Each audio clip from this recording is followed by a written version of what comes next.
So you're post the divorce. The difficult time is over, at least a good portion of it. You still have healing to do.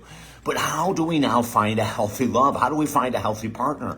How do we find someone that we can trust? How do we find someone that is a good match? How do we find someone that has more than just compatibility on the surface level, but deep compatibility with your belief systems? Hey, I'm throwing a lot of questions at you, but it's important. And how long should you wait after your divorce before you start really getting serious about the world of dating? Hey, I've got answers to all this stuff, and I'm so excited to help you. There's so many people right now. You know, the statistics are still crazy. 55% of first marriages end in divorce, 62% of second marriages end in divorce, about 70% of third marriages end in divorce. So it's not a pretty picture in our country or the world, but we need to slow down. And that's why I'm doing this video. Hey, you're tuned in, or audio podcast, you're tuned into David Essel Live, the most positive podcast in this galaxy. We cover the whole world, not just America, on Buzzsprout.com. Just go to Buzzsprout.com, Google David Essel, thousands of hours of interviews, many of them from my Sirius XM days, as well as the ones we're doing now, these super short ones. So what's the secret? You're done with the divorce. Let's say that you're actually healing. Hopefully you're working with a professional.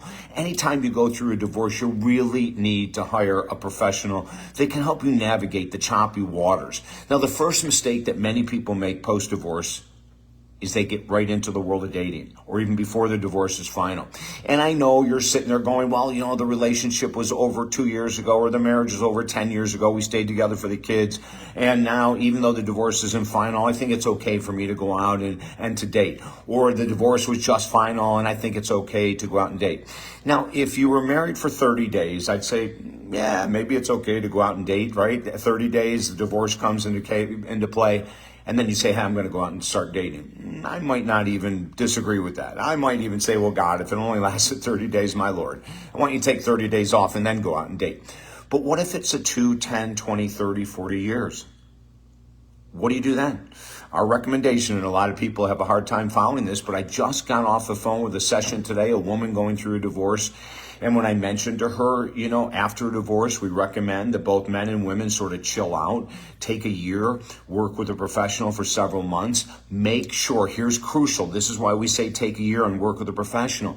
Make sure before you go into the world of dating that you have no resentments, no anger, no anything negative about the man that you were with and divorced, or the women that you were with and divorced. It doesn't matter who you're with, but we need to take the time to make sure that we don't have those resentments, that anger, that rage, that vindictiveness. Because what happens is, and a lot of people don't understand this, is you carry that into the next relationship. You can't just all of a sudden drop it. There's going to be parts of you that you might go, you know, I don't know if I trust this guy. I don't know if I trust that woman. And it could be true that you shouldn't trust them, but it could be also that because your last relationship, obviously trust was broken, either via betrayal or addiction or whatever it might be. And so you need to heal. We need to take some time to heal.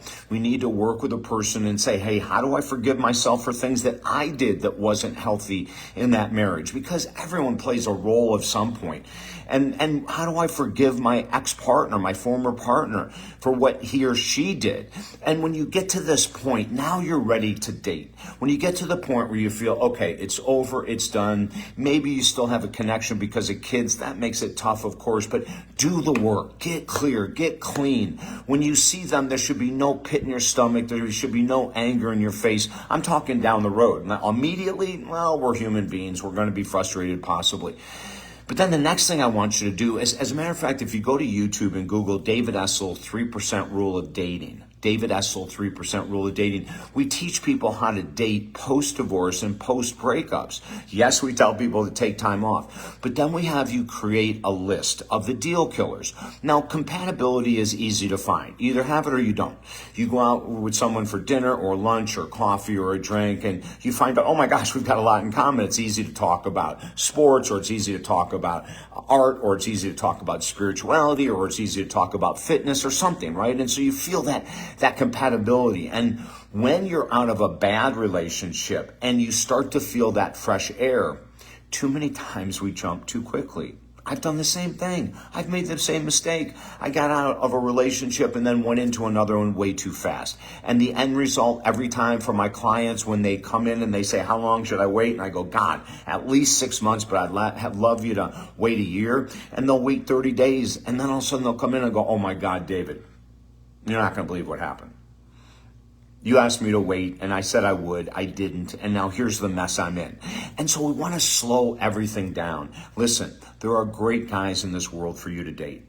There are great women in this world for you to date. Whatever sex you're interested in, there are really, really good people. There are people with huge, generous hearts. There are individuals that will do so much for you, but they're not codependent. They're just really good people.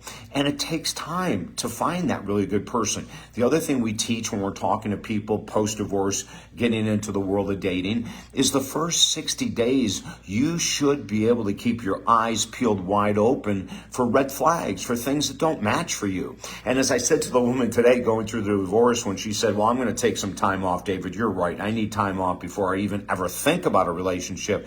I said, during the time off, write down the things that never worked in your current marriage that you're divorcing and any other relationships that you've had.